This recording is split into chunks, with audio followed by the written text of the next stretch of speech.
Okay, so I'm very happy to introduce Ka today. Dr. Lee is an assistant professor at the Simon Fraser University, which he joined very recently at September. So formerly, he was a member of the Institute for Advanced Study in Princeton, and he had his PhD received from UC Berkeley, where he was advised by Jitendra Malik, a name many of us know in computer vision, actually.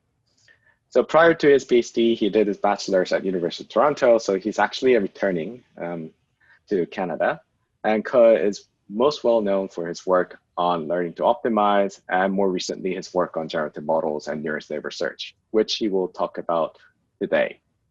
So for today's talk, we are going to receive questions throughout. So please feel free to ask, raise your hand, or put your questions on chat, and I will ask Ka as well. So thank you, Ka, for being here today, and the stage is yours. Right, thank you so much for the kind introduction, Huang. And everybody, please do feel free to ask questions in the middle. I'm happy to take questions. So today I'll be talking about two topics. So the first is mode collapse in general adversarial nets. And then I'm going to switch gears and talk about nearest neighbor search, in particular how to overcome the curse of dimensionality. So let me start by talking about general adversarial nets and general models at high level. So now let's first step back and think about why we ever want to have probabilistic models or general models. So we all know neural networks. Of course, they're our favorite classical model these days. But if we think about it, they are just functions, right? So that actually imposes a limitation, right? In the sense that if we are given any inputs, the neural network has to produce a unique output, right? So in other words, you can only produce a point estimate. But in a lot of problems, right, we want to make predictions, right? And it's just impossible to actually make predictions with complete certainty. So if you want to have a model that's only able to output point estimates, then you can't really, estimate the uncertainty in the prediction. And so it's really very restrictive for a lot of applications. Now, we are all familiar with the classical probabilistic models, right? So these are known as prescribed models, and those include Markov random fields or Boltzmann machines. And more recently, of course, a new type of general models, called implicit models became popular. And so these include as examples general adversarial nets and general moment matching networks. And there are also models in between, right, that are falling into both categories. And so I'm going to talk about, what these two classes mean actually, right? So prescribed models are essentially models where you know what the probability density is, right? So you know what the formula is. So as an example here, if you have a Markov random field, right, in this picture on the right, you can write down the formula, right, of the probability density, right, of a given observation X. You might not be able to compute this this probability density, but at least you know the formula of the density. Now, on the other hand, we have implicit probabilistic models. So these are models that are defined by a sampling procedure, right? So if we think of GANs for a moment, right? So if we are given a latent variable Z, right, that's sample from a Gaussian, we feed that through a neural network, T theta, and then we get an output Y, and then we treat that as our sample. So in this case, right, we don't necessarily know what the probability density is, right, for the, say, a given output Y, but we do know how to actually sample from this distribution, right, by just following this procedure. So these models are known as implicit models. And they're nice in that we can sample right from them very easily, and we can specify, arbitrary neural networks right here, as the sampling procedure, but we can't necessarily train them very easily. And so, So the problem is basically in the case of prescribed models, because we know the form of the density, we can try to train them using maximum likelihood or approximations thereof, right? Because we can write down what the likelihood function is, and then we can try to come up with approximations, right, if they're intractable, to compute. However, for implicit models, we cannot actually compute the likelihood function or even write down the likelihood function, right? So here's the key difference, right? We don't know actually how to even approximate, right, the likelihood function. So we can't even maximize, we cannot maximize likelihood directly. What we need is a method, right, that does not require evaluating what the likelihood is or any derived quantities. And we can view general adversarial nets as a way of doing likelihood inference. Now, GANs were introduced in these two papers. And so what is the key idea? So the key idea is to really, we introduce a classifier that's known as the discriminator. And we simply want to train the general model, right, the generator, to try to differentiate between the model samples and the real data. So intuitively, we want the model samples to be indistinguishable from the real data. So we want to train the generator to fool the discriminator. Now, a central problem with GANs is the problem of mode collapse. So what does that mean here? So essentially, if we picture, right, a true data distribution that is actually bimodal, right? So it's illustrated using this red curve here. And what the model could actually end up learning is a few modes of the true data distribution, right? So in this case, it's just learning this single mode. So it's capturing this mode very well. But essentially, it is ignoring this other mode, right? So it's only really learning to model a part, a subset of your training data, right? So, and this causes an issue, right? Because we don't necessarily learn the true data distribution, and we have no way of actually knowing, right, how much of the the data, right, is actually being learned, right? Maybe it's only learning a small fraction, maybe it could be learning more than a small fraction, but then we can't easily control for how much of the data that we are actually covering. So, how bad is this problem actually in practice? So it turns out to be, quite significant. So in this paper, in 2018, which did a study on the level of recall achieved by different variants of GANs. So this here, for example, is a non-saturating GAN, right? That is the GAN introduced in the original paper. These ones are other variants of GANs, right? So Wasserstein GAN, for example, or Wasserstein GAN with a gradient penalty. And they found that even the best GAN can actually drop 72% of the modes even after extensive hyperparameter tuning. So in this case, for example, the non-saturating GAN is only learning, right, 28% of the data. And what's interesting is actually the later variants of GANs are actually doing worse in terms of recall, right? So they're essentially trading off recall for precision, right? The samples are looking a lot better than before, but at the same time, the general models are not necessarily learning, right, the full data set, right? So it's only capturing a small, like very small subset of the true training data.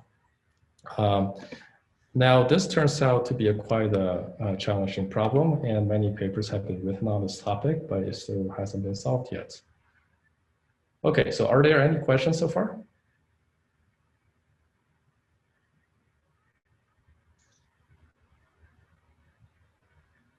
If not, I actually have a quick question. Sure. So, so GANs are 72% missing the whole thing, but what Yes. about like VAEs or other models? Right. Great question.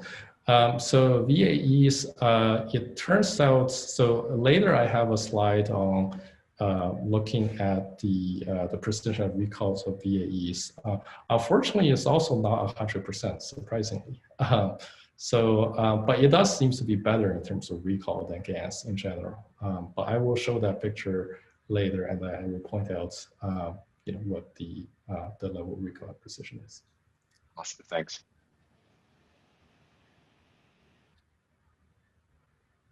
Any other questions?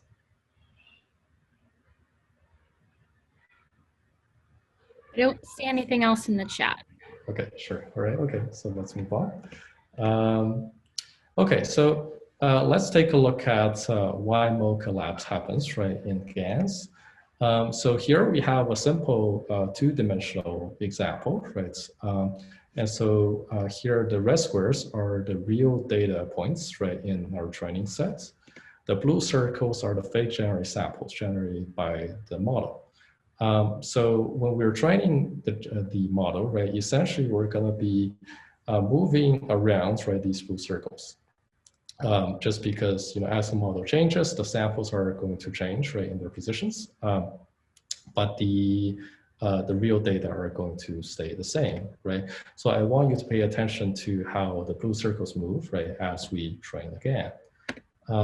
So in the first step of GAN training, right, so we want to fit a discriminator, right? So we want to have a binary classifier, right, that's separating the real data points from the fake generated samples, right? So in this case here, the yellow regions denotes all the regions where the discriminator thinks things are real, right? So you can see here that the discriminator is doing perfectly, right? It's correctly classifying all the all the points, right? It's both the real data and the fake samples.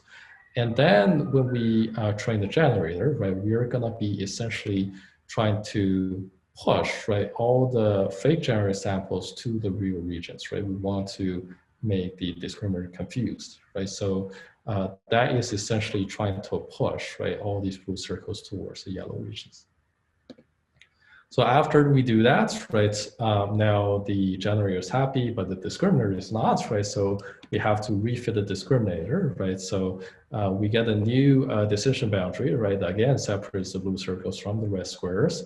And then we repeat this procedure, right? So we again push, right, all the blue samples towards the yellow regions. And so that is what we get after 2 rounds of this. And here, so you can already see a problem. So the problem is we have these real data points up here, right, that are not actually anywhere near, right, the generated sample. So we don't actually have, any generated samples, right, close to this. So that means the generator cannot actually generate something, right, that looks like these real data points. And so these are the modes are being dropped by the generator. So what actually went wrong here? So if we think back to what happened, right? So the GAN objective is essentially saying, right, we want every generated sample to be similar to the nearest data point, right? We want every generated sample to be similar to some data points, right? So this makes sure that if we take a look at every generated sample, right, it has to have a nearby data point.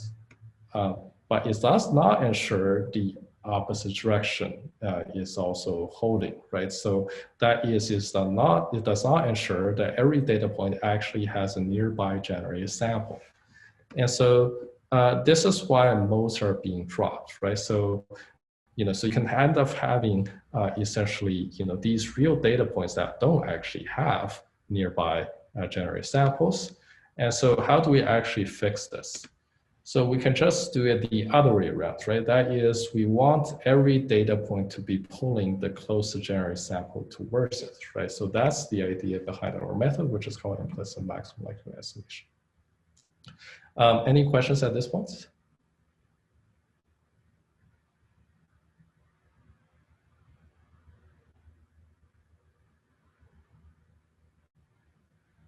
Okay, I suppose not. Okay, all right, let's move on.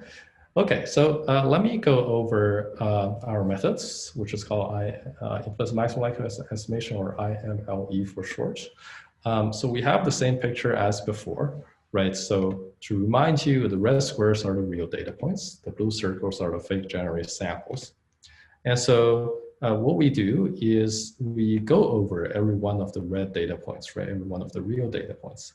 And we look around and we find the nearest generated sample, right? So in this case, right, so this sample is the closest, right, to this real data points.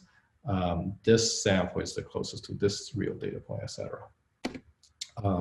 And so then what we do once we have identified the closest data points, we can then optimize the parameters of the generator such that these samples are pulled closer, right, to the real data points that we have. And so we want to do this for all data examples simultaneously, of course. And that's it, right? So that's, it's very simple. And, so I can show you what the actual objective function looks like here. So now let's, so this is the objective function, and let's try to parse this right from inside out. So if you notice, the first part is just going to be computing, right, the distance from the ith training points, the ith data points, right, to the sample that is generated, right, the jth sample. So here the Z1 through Zm, right, so these are different IID random noise, right, sample from the prior, right, which is a Gaussian in this case. And we would feed that into the neural network F data, right, to obtain the generative samples. And then we will be just computing, right, the distance, right, from our yi, right, to the sample. And then the next step is going to be trying to find the minimum, right, over these different ZJs, right? So this is indexing over the Js, right? Js is indexing the different samples. So this is saying, right, we want to find the nearest sample, right, to the current data points yi. And of course, so this is actually most likely going to involve high dimensional nearest neighbor search, right? Because usually our data is very high dimensional, and so are our samples. So if we actually want to solve this quickly, right, we need to do nearest neighbor search, which used to be hard due to the curse of dimensionality. But I will, of course, talk about this, right, in the second part of the talk on how we can overcome this. And finally, we can average over all the real data points, right? So this is averaging over different yi's, right? Of course, because we have the z's being random variables, we want to take the expectation, right, over the different generic samples, right, so that we get a deterministic objective. So if you notice, there's a nice thing about this objective is that we have a pure minimization problem, right? So we have a min and a min. We don't have a minimax formulation in particular. And so we don't have an adversarial formulation anymore. And so we can just optimize this using ordinary stochastic gradient descent, right? So that is, we can first draw samples from the prior, right? Get a bunch of z's, and then just evaluate the gradient of this expression, right? Evaluate at these samples we generate, and then we just descend in the parameter space. Okay, so here is a picture that shows you how this behaves. So on the left-hand side here we have a GAN, and on the right-hand side here we have IMLE, right? Our methods. Here the different blue crosses here denotes different real data points in the data sets. And so we are essentially training, right, both the GAN and IMLE on the same data set. So you can see here that, so this heat map represents the probability densities, right, that the generator is assigning, right, to different points in space. And so as you see, sort of as it trains, right, as the GAN trains, initially it's sort of starting out okay, right, it has coverage here. But as it trains further and further, it's actually dropping these modes, right? So it's assigning very low probability density here, even though we have real data here. Whereas, so for these clusters at the bottom, right, it's covering them very well. On the other hand, in the case of IMLE, So you can notice that initially, like we may not actually have good coverage rates here, but then as it trains further along, it actually tries to cover all the different modes, right? All the different data points in the data sets. Okay, so let's, all right, so are there any questions so far?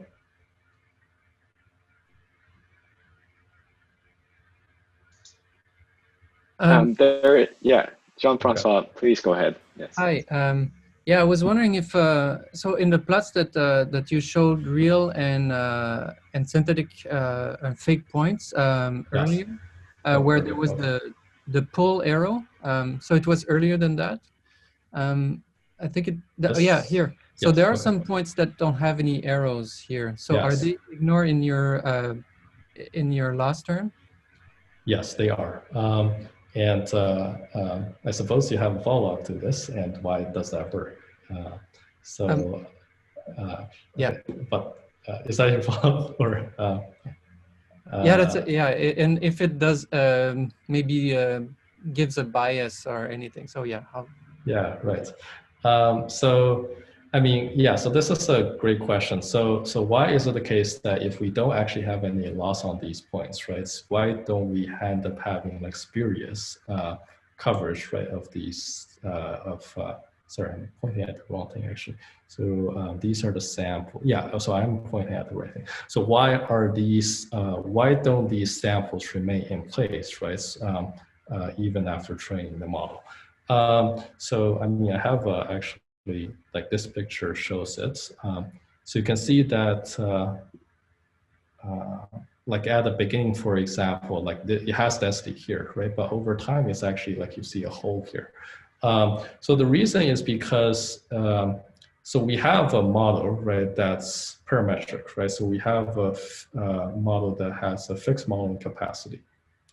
You can essentially think of the objective as trying to steal density, right, and move them towards like the data point. So every data point is going to be looking to see like where it can actually steal density from, right, because it wants to have high density. You know, every data point is trying to do that, and it turns out the best place to actually steal density from, right, is not from some other data point, because that data point also participates in the loss, right, is to steal from an empty region, right? So you always want to be stealing density from the empty region, right? And you know, the fact that it doesn't actually participate in the loss, you know, makes it sort of, you know, makes this part hollow, right? You know, over time, like as we train them. Thanks. Okay, no problem. Any other questions? Yeah, there's another question from Jihan. Do you want to unmute and ask yourself? Yes, here, Jehan from Toronto. Do you think GAN could be used in accelerating 3D scene rendering? In accelerate 3D scene rendering, can you be more specific about the problem setting? The problem is recent technology capture like small data for virtual environment rendering, but how to render a real scene with little small data? That's the problem. So probably again, technology can generate more data similar to like real scene. Oh, I see. So using GANs or general models to augment the training data set, is that your question? Yes. Okay. Yeah, so that's an interesting, you know, question. And so let me say this maybe. It's possible if we believe the model is capturing, right, sort of regularities, right, that are not encoded in the original training data. So perhaps, you know, so these, you know, general models are able to capture sort of, you know, statistics, right, that, you know, we humans would find reasonable, right? So they're, but they're not actually necessarily built into like whatever ends application, right? In that case, yes, then it is possible, right? But at the same time, there is a limitation in that, I mean, it's like garbage in, garbage out, right? So if you have like just so little data to even train a general model, then you can't really hope to do anything better, right? Like you cannot hope to get sort of free data in a sense, right, from the data that you're training the model on. So like the knowledge has to come from somewhere, right? The knowledge is most likely going to come from like, you know, the inductive bias that's built into existing models, right, rather than just like the data that you can. Thanks. Okay, so let me move on. Okay. So, all right, so, you know, the method is known as best maximum likelihood estimation, right? So there has to be a connection to maximum likelihood. And so let me first talk about at high level, why maximum likelihood might be desirable, right, compared to GANs. So if we think about what maximum likelihood does, right, it's really saying, you know, so the likelihood function is a product of the probability densities, right, evaluated at the different data points, right, in the training set. And so we're essentially trying to find, right, a parameters, a set of parameters, right, that maximizes, right, this product of densities, right, evaluating the different data points. And so if you try to maximize likelihoods, right, you cannot have mode collapse because if you were to have a data set like this, right, so these are just one-dimensional data points, right, lying on this line. And if you were to try to, for example, even assign like, you know, a near zero density to even a few of the data points here, then you're gonna end up having low likelihood, right? Because the likelihood is a product, right, of the densities. And so if you have one thing that's near zero, the whole thing is gonna be near zero. On the other hand, if you have like, you know, mode coverage, right? So if you actually do try to cover, right, all the different data points in the data sets, then you're gonna have a high likelihood, right? Because you'll be assigning these different data points, right, with, you know, a decent probability density. So that's when you achieve high likelihood. So really what maximum likelihood allows you to do is it forces the model to try to explain all the data that you actually do observe, right, and not leave any data points behind. So the intuitive connection to maximum likelihood is the following. So if we consider a model distribution that does actually maximize likelihood, then because of the reason we talked about before, right, it has to assign high density, right, to every one of the data points. And so if we now draw a sample, right, from such a model, because we have high probability density at all the data points, then a sample is more likely to lie near a data point than elsewhere. And so intuitively, right, so to maximize likelihoods, right, we can just make sure that this actually happens, right? So we want to make sure that around every data point, we actually have a nearby general sample, right? And so that is essentially what the loss encourages.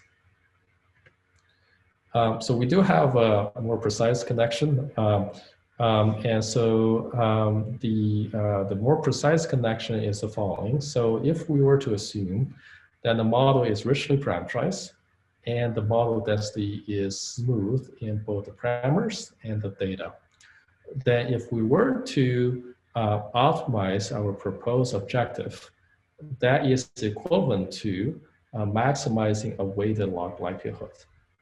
Now, of course, what matters is what the weights are, right? And so I guess first of all, let me just note this is always a lower bound on the log likelihood, right? Because the weights are always between 0 and 1. And the weights are going to depend on, so whether the weights are close to 1, in which case this bound will be tighter, right?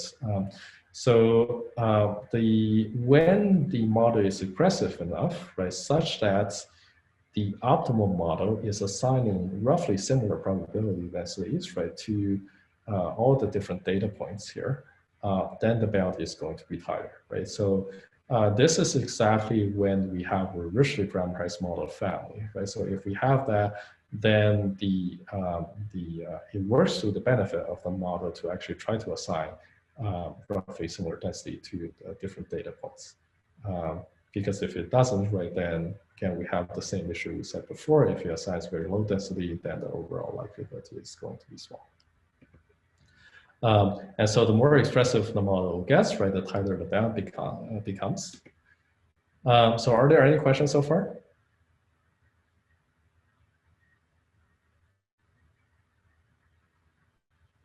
Okay, all right, let's move on to the other problems with GANs.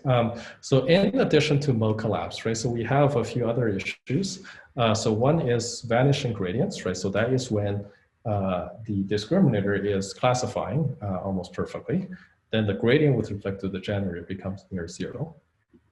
And we also have training instability. That is, so sometimes so let me show the picture here. So sometimes if you, try to use this gradient ascent descent procedure, right, you can actually end up not converging, right, to where you actually want to get to, right, which this is the min-max solution, right, at the center.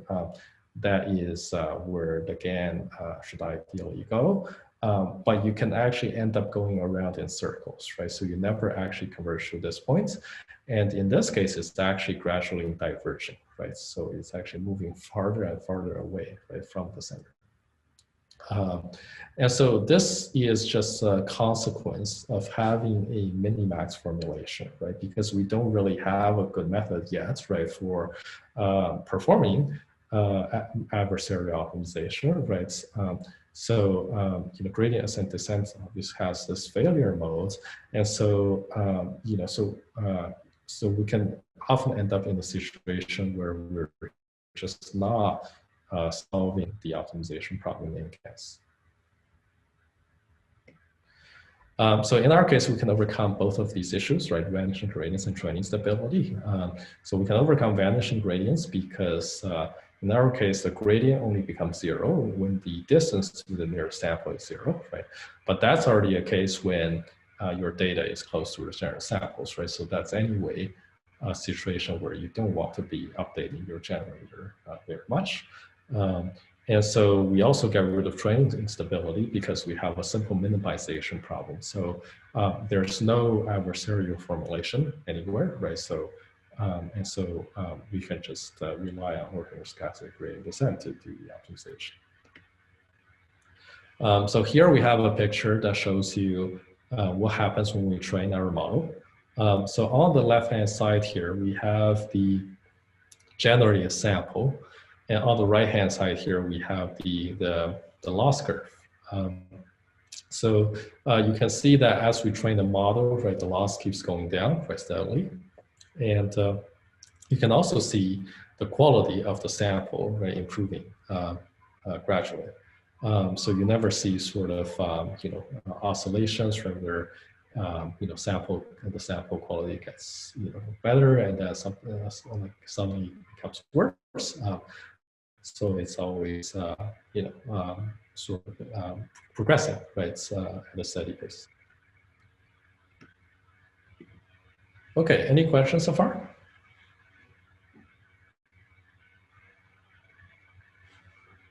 All right, let's move on to the empirical results now. So here we have a picture, right? That's the same as before, right? Shows you the recall levels of the different GANs, and then we compare it to ours. So in our case, we actually do achieve 100% recall. So what that means is if we're given a validation set, a held-down validation set that is never used, right, during training, and we ask the generator to find to try to reconstruct, right, the each of the data points in the header validation sets. We can do that 100% of the time for our methods, whereas for the GAN, as I mentioned earlier, so in this case, you can only do it for 28% of the validation examples. So you can also take a look at the F measure, which is the harmonic mean between precision and recall, right? So it tries to balance the precision and recall of the model, right? So you care about both how good the samples look and also how many of the data points are actually covered, right, by your general model. So here on the horizontal axis, we have the number of hyperparameter settings that we try right before attaining a certain value of the F measure. We have different curves here, each of which correspond to different variants of GANs, right? So this is not saturating GAN proposed in the original paper. This is Wasserstein GAN, for example. And here is our methods, right? So our method is right up here. So what that says is it's outperforming, right, all these other GANs in terms of F measure. And also, we didn't actually need a lot of hyperparameter tuning, right? So this is actually the first hyperparameter setting that we tried, and it's already attaining this performance here. So we can take a look at a few applications of this, right? So one is the problem of 16 times super resolution, which we call hyper resolution. And so here we're given the input that's 32 pixels by 32 pixels. And the goal is to essentially upscale this image and increase the width and height by a factor of 16. So here is what we get. Oops. Let me back up to the previous slide. Yeah, so here's what we get. I'm trying to play the video.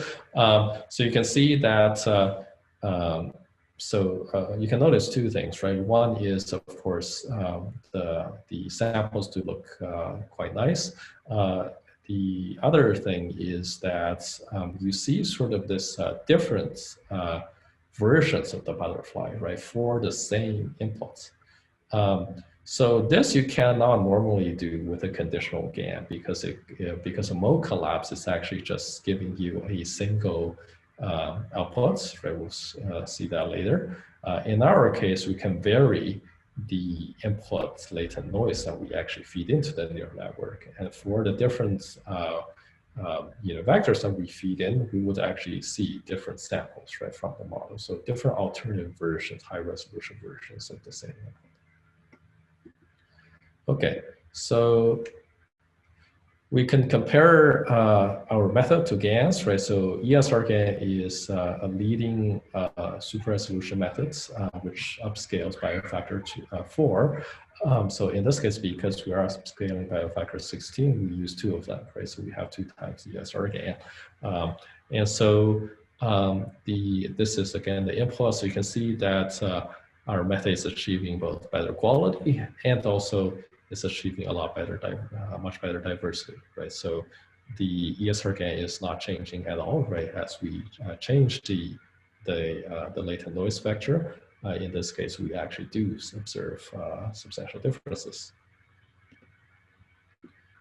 Okay, we also have a few other examples here, and pretty much you see better quality across the board, right? And also for this strawberry here. Okay, so we can try to do an interesting experiment now because we no longer actually ignore the input latent noise. So we can actually try to see whether it is possible to find a latent noise vector that reconstructs, right, the original image. So this is the original image here. And so when I press play right on this video, it's going to show you the difference. It's going to try to find a latent noise vector, right, using gradient descent. And the different frames are going to show you the generated image, right, at different iterations, right, of gradient descent. So let me play this. So right, so you see that if you take a look at this one here, let me play it again. It's initially starting out from the generic sample, right? But as we get close, it's obviously it sort of gradually transitions, right, to something that's quite similar to this. Whereas for the ESR GAN here, if you take a look, right, there's no change, right? Just because the input noise is just completely merged, right? So there's no way you can actually reconstruct this. So why do we actually care about this? So this is essentially, you can think of as trying to look at whether the general model is actually assigning reasonable probability density, right, to the original image. So if we can do this, then if we can actually find something similar, right, to the original image, then that is indicating that our model is assigning non-trivial probability density, right, to the original image. Whereas, if we cannot actually do this, right, we may not even have any, like we may have zero probability density, right, assigned to the real image, which is not desirable, right? So we want a general model that actually does assign, obviously, right, good probability density to the things that we actually do observe in the real world. Now, another thing we can also look at is like whether it actually assigns bad probability density, right, to, so whether it actually assign high probability density to samples that are not realistic, right? So because as we actually do the gradient descent, if it actually sort of turns this output, right, into something that just does not look like a strawberry, right, or maybe something that's inconsistent with the simple image, then that would not be a good general model either, right, because it's it's essentially achieving low precision, right? It's assigning high probability density to things that we don't actually expect to see in the real world. And then you can see that as we don't have that either, right? As we do gradient descent, right, we don't really observe anything that doesn't look plausible. Okay, so let me move on to some other results. So we also have decompression results, right, which tries to predict the original image from a badly compressed input image. So this is the input, and so we'd like to get to the uncompressed image, right? So one key difference I note here with the compression literature. So typically in the compression literature, you're actually learning both the approach to compress the image width and the decompression parts, right? So in this case, we're fixing the compression algorithm, right? So it's JPEG in this case, right? So the compression algorithm is fixed, and all we're trying to do is, given the compressed version, how do we actually decompress it, right? And so this comes up, for example, in lots of applications, right, where you've already captured the image and you've already stored it, right, in the compressed format, in like JPEG, and then you just want to get back, right, a higher quality image. And so you can see here that our method is able to produce reasonable images, right? So you can see, for example, places where there's obvious compression artifacts, right? Like this part where you have the sharp color transition, right? Is mostly erased, right, in the output of our model. Whereas, for example, for a GAN-based method known as pix-to-pix, it actually it actually does show up in the outputs. And also you can see that we can output like many different possible versions of the uncompressed image, right? So this allows the user to just pick a version that they would actually like. Let me show you another example here. So same thing pretty much, right? And so you can see that the quality is better, right, than the GAN-based method. So we can also try to predict the image, right, from a semantic segmentation map. So this is the input image where for every pixel we specify what category that pixel is, right? So in this case, this is sky, right? This is car, this is road, for example. And you will feed that into the model, and then you can try to predict the image that's consistent with this. Of course, there are many, many different possibilities, right? So you can have this scene, right? Like under different lighting conditions or weather conditions, and they would all be correct, right?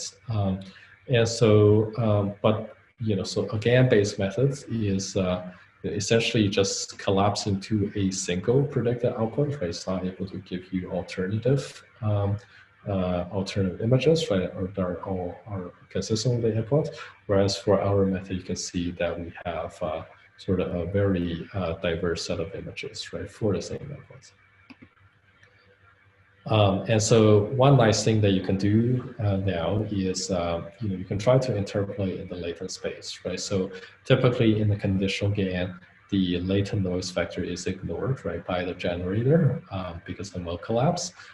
In this case, because it's not ignored, we can actually try to take a look at what the different points in the latent space actually represent. So here we just picked a small subset of latent noise vectors, and then we just linearly interpolate it between the different ones to see whether there is a smooth transition, right, between the different images, right, that may make sense, and then it does, right? So you can see sort of the times of the day changing gradually. So we can try to take advantage of this property, and we can try to see, for example, whether it's assigning meaning in a sense, right, to the different latent noise vectors. So here we have different inputs segmentation maps, and at every frame, we're feeding in the exact same latent noise vector, right, along with these different segmentation maps. So what you see here is that we get images are consistent in style, right? So there is a latent vector that corresponds to sunset or daytime, for example, in this case. Let's see. And so we can also try to use this property, right, to generate a smooth video, right, a temporally coherent video by fixing the Z, right, which fixes the style of the images that we generate, and then stitching them together into a video. So you can see on the left-hand side here what we are able to produce. On the right-hand side is what Pix2Pix is able to produce. And so the one key thing to note is that in this case, we're actually just training the model on static images, right? We don't actually have any videos as supervision. And so what's really interesting here is that it just learns sort of, these, learns to assign the meanings, different meanings to different latent vectors, and then that could be used to generate consistent styles. In the Pix2Pix case, we don't have that because when we collapse modes, we don't actually know which of the modes is collapsing to, right? So for different input segmentation maps, you can actually be collapsing to different styles, for example. And so you see this flickering, right, in the video generated by Pix2Pix. That's not present in our method. Okay, so we also have some standard results on phase synthesis, of course, and this is using IMLE on the GLOW embedding. So GLOW is a method for learning embeddings of images. So we just apply IMLE on top. And so this is the picture that shows you precision recall of our method compared to GANs and VAEs, right? So this was what I wanted to point out, right? Like earlier to the question from Huang. And so here you see the green dots are VAEs, right? So VAEs are, and the blue dots are GANs, right? So there are actually 7 different variants of GANs and 1 variant of VAE. So the VAE is doing better than GAN in terms of recall in general, right? So you have like some pretty low recall here for the GANs, but the VAEs are generally doing well in terms of recall, but it's not actually 100%. In terms of precision, so that it's the VAE is not doing as well as some of the GANs here, right? So the GANs are doing better, like here, like in precision and recall.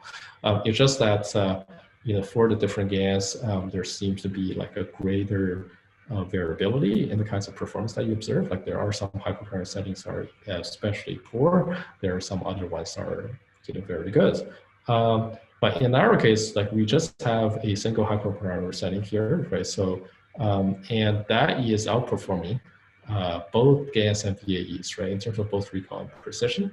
And the same is true on the data set. So this is MNIST and that is CFAR. And so you can see that, so our method is outperforming, right? Like GANs and VAEs in both settings.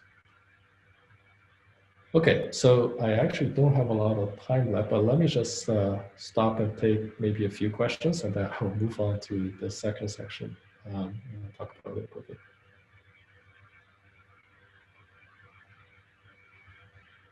Any questions?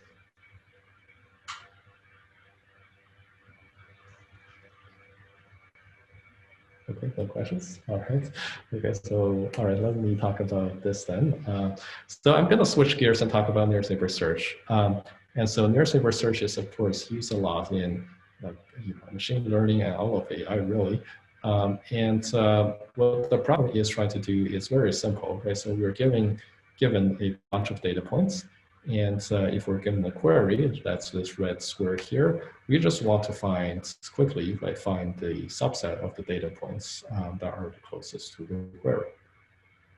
Now, what's the naive algorithm? So naive algorithm is just going to be going over like all the data points in the data set, computing the distances from the query to every data point, sort them, and then just take the top k. Now, of course, the problem is that the time complexity is linear in the number of data points here. And so that is too computationally expensive, right, when the data set is large, because you have to do this for every query, right? And so the motivation is, so devising a better and smarter algorithm that avoids going over all the different data points. So there actually have been many fast near-saber search methods developed over the years, starting all the way back in 1975 when the KD tree was proposed, all the way up to very recently. And this is actually still not exhaustive because there are actually many other methods. These are the ones that are just with theoretical guarantees. And so there are two different notions of dimensionalities that are typically considered, which characterize the hardness of the problem.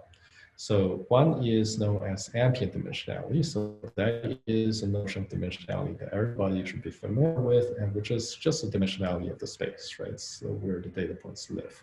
If you have a 500 dimensional vector, then ambient dimensionality is 500. Intrinsic dimensionality is different though. It is the dimensionality of the manifold that generate the data points, roughly speaking. So if you have, for example, things like 2D, right? Even though they might originally be in 500 dimensions, if everything is on the plane, then the intrinsic dimensionality is 2. So we have two related notions of the curse of dimensionality here. So we have the curse of ambient dimensionality, right, which is to say early algorithms like KD trees usually have a running time, a query time complexity that is exponential in the ambient dimensionality. And so people have found that later that you can overcome this by just simply randomizing the orientation of the data set, right? So you can randomly rotate the data, and then immediately you get rid of this curse of ambient dimensionality, but then you get in its place a curse of intrinsic dimensionality. That is, instead of having an exponential dependence on the ambient dimensionality, you have an exponential dependence on the intrinsic dimensionality, which is, of course, still a problem, right?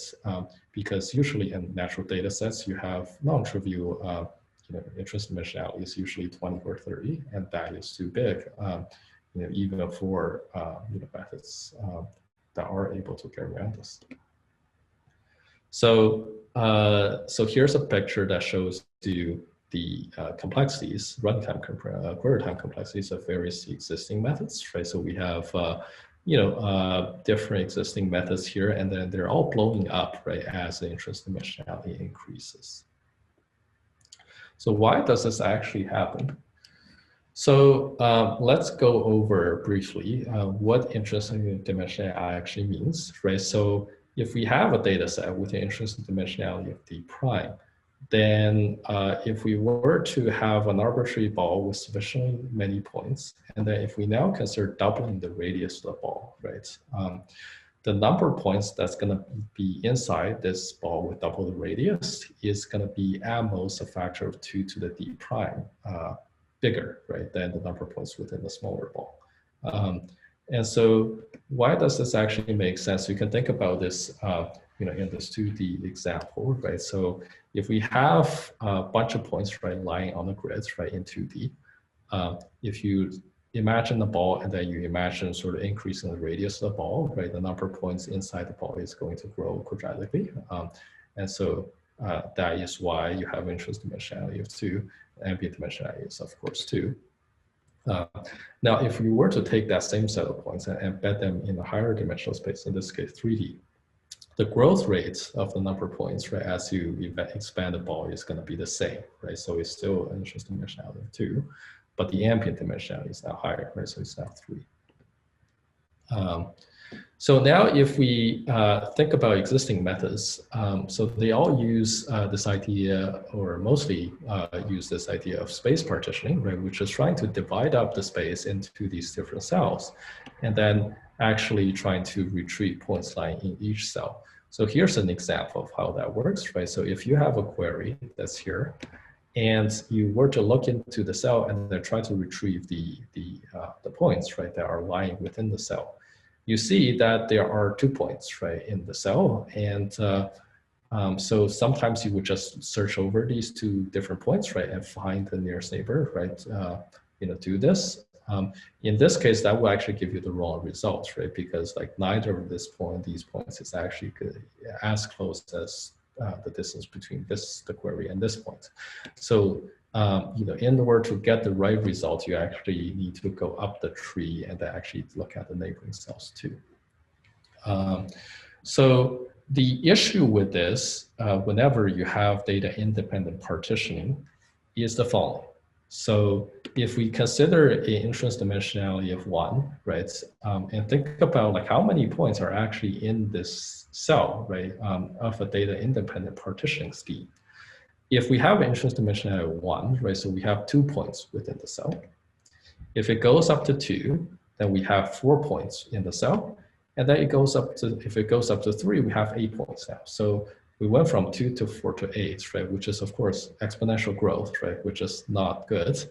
And so this shows you that, regardless of the shape of the partitioning scheme, right, so you can try to have a different cell here, and you will always have the same results, right? As the intrinsic dimensionality grows, the number of points within the cell is always going to grow exponentially. This seems very discouraging, right? Because it says, regardless of the partitioning scheme that you actually choose, you will always get an exponential dependence. So nevertheless, can we somehow try to overcome an exponential dependence on intrinsic dimensionality? So here's our method actually. So this shows you the query time complexity of our algorithm, which is known as DCI, which stands for dynamic continuous indexing. And this is a later improvement. So you can see that as the intrinsic dimensionality grows, the growth in the query time complexity is actually tapering off, right? So it's actually growing sublinearly, right, in the intrinsic dimensionality, which is a big difference from prior methods where things are growing exponentially. So how do we actually do it? So here is the key insights. So now if you think about a cell in the data independent partitioning scheme, so we have, so from before, right, we know that it's always going to have exponential growth, right? So we can't just have space partitioning at all. So what we can do instead is we can try to project all the different data points along a random line. So a random direction, right, in one dimensional direction, right, in high dimensional space. And we can try to project, right, all these data points onto this random line. Now the natural thing to do is to, again, consider a neighborhood, right, along this line. And try to retrieve nearest neighbors from, within this neighborhood. And it turns out that that doesn't work either. And so here's an illustration of that. So if you have an intrinsic dimensionality of 1, you have 1 point within this neighborhood. If it goes up to 2, you have 4 points. And if it goes up to 3, you have 10 points in this case. So we again went from 1 to 4 to 10, right, which is again exponential growth. So that's actually not useful. So we actually need to have a second insight in addition to this. And the second insight is that we basically need to step back and think about what we actually need, right, to return the right nearest neighbor. So here is the query, right? So we're going to introduce this query and think about where that projects to, right, on this random line. And we can also think about where its nearest neighbor, right, actually projects to on this line. So in this case, query projects to here, and the nearest neighbor projects to here. And then we can just count the number of points along the projection line, starting from the query projection. So that is the projection, query projection. And so we can look at the closest point right along this line. So that is the 1 point. We can look at the second closest one, and we can take a look at the third closest one. So this says that within 3 points, in this case, we can correctly retrieve the right nearest neighbor. Right? So if we were to just look at these 3 points and compute the distances right to the query and return the closest one, then we're gonna get the right point. And it turns out that this holds in general. In the sense that if we look at sort of the scheme and think about where the nearest neighbor must be in terms of rank, right, along this line, it must be among the first n to the 1 minus 1 over d prime points with constant probability, where n is the number of data points and d prime is the intrinsic dimensionality. So what's nice about this is that if you were to take a look at this function here, it's actually growing sublinearly in the intrinsic dimensionality d prime. And that's the key insight behind our method. So are there any questions so far?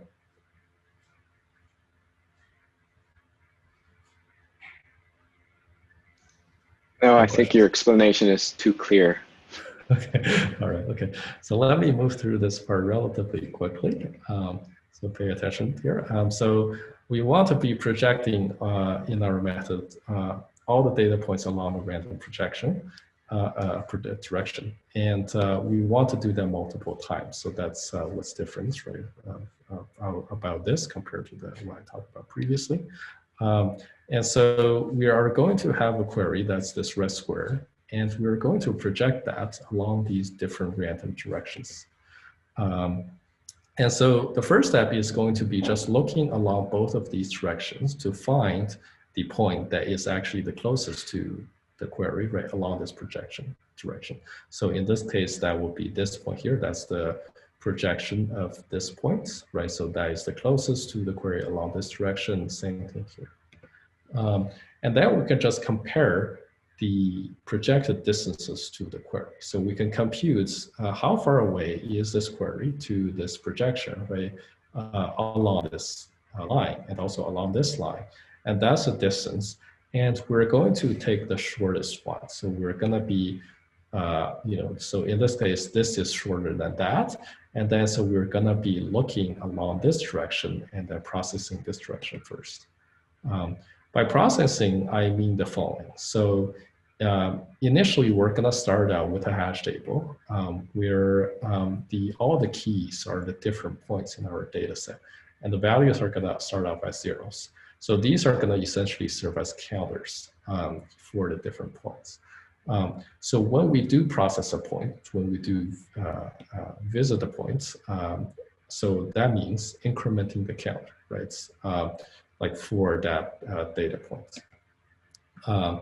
Next step is we're gonna repeat, right? So now that we've taken a look at this point, we're gonna now take a look at the second closest point, right? That's this one here.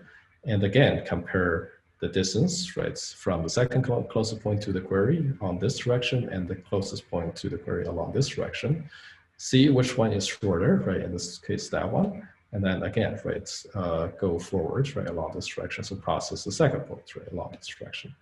and so on, right? So every time we're always going to be sort of moving in the direction that's, we're processing the direction that has the shortest projected distance, and then just after processing, move on to the next closest point. So that's basically the idea. So we can step through this algorithm. So at some point you run into this situation here. So this is when you've visited a point before, and now you're just coming across a point a second time along the other projection direction.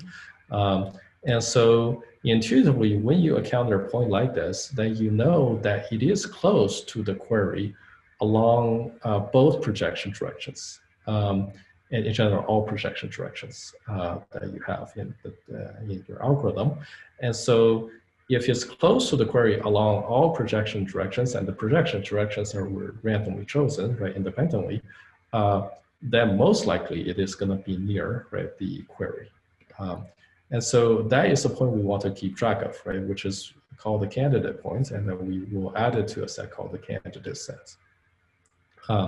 Then we're going to be again moving along, and then once we have enough of these candidate points, say when we have a factor of k, if we're looking for, say, k nearest neighbors, when we have a factor of k points, right, in the candidate sets, we can stop and then just return, right, the k closest point within that set of candidate points, right, to the query. Okay, so what is the intuition behind this method?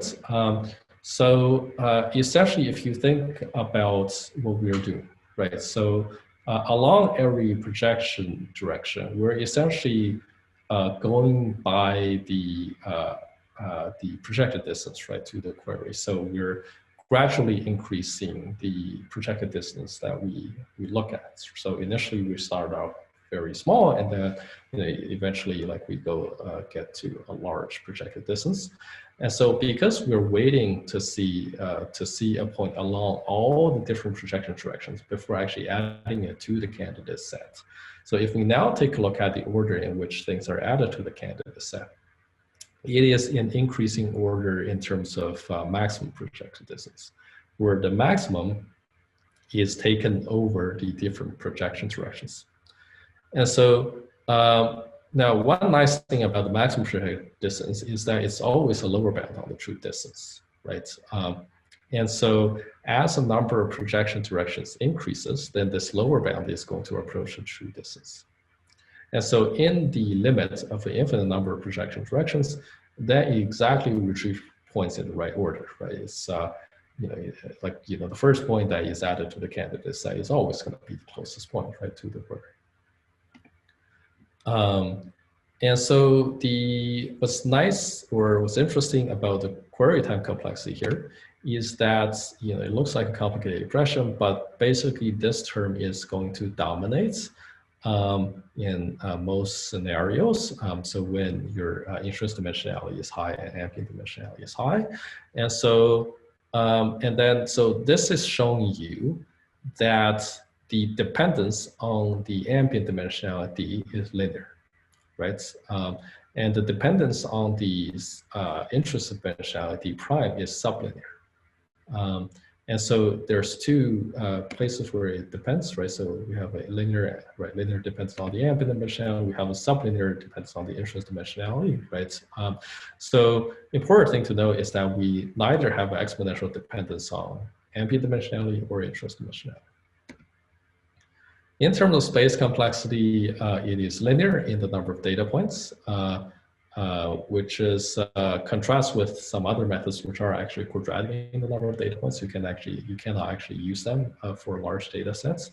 And so also what's interesting is that insertion and deletion times are also logarithmic, right, in the number of data points. Right. And so you can insert, and that is because you can insert and delete points without reconstructing the data structures, unlike most prior methods. So let's take a look at the experiments now. We have some results on CFAR10. So this shows you the speeds, right, on the vertical axis, and lower is better.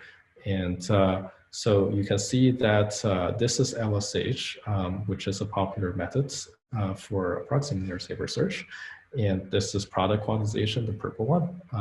And so you can see that we're beating them by a factor of 14 on CFAR. And on MNIST, it's actually even more drastic. It's 116 times faster. And so in terms of, okay, yeah, so that's a close up, right? This orange curve is our method, and LSH is up there.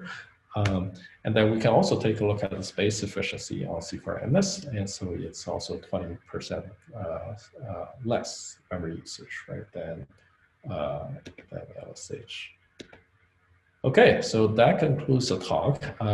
These are the papers that I mentioned in the talk, and it's hard short going over time, but if there are any questions, I'd be happy to take them. Hey, I guess this is where we should all clap, but and I guess this is virtual, so I'll just clap. Thank you for the wonderful talk, Ke. And there's actually a question in the chat by Jean-Francois. Sure. Maybe, yeah. And unfortunately, it seems like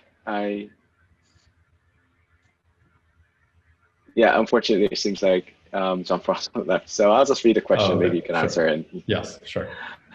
Yeah, so there's a question about why not using space filling curves instead of a line. Is there any particular reason for a line? Simplicity, mostly. Space filling curves could also work. It's just that it's hard to construct a data structure that's, well, actually, there might be a reason, actually, because if you actually have a space filling curve, you can actually be very far, right, along in the space filling curve that's actually very close in the original space, right?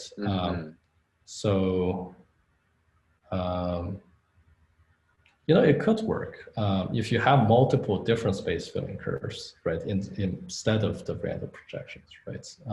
I think it could work because you're gonna be basically able to filter out, right, like those cases by looking at the other space filling curves. So yeah, that's definitely a possibility. It's just for simplicity that we actually use it. Okay. Any other questions?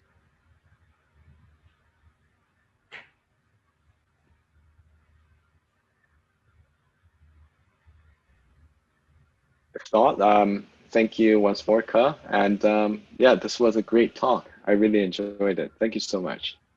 All right, thank you so much for hosting and having me.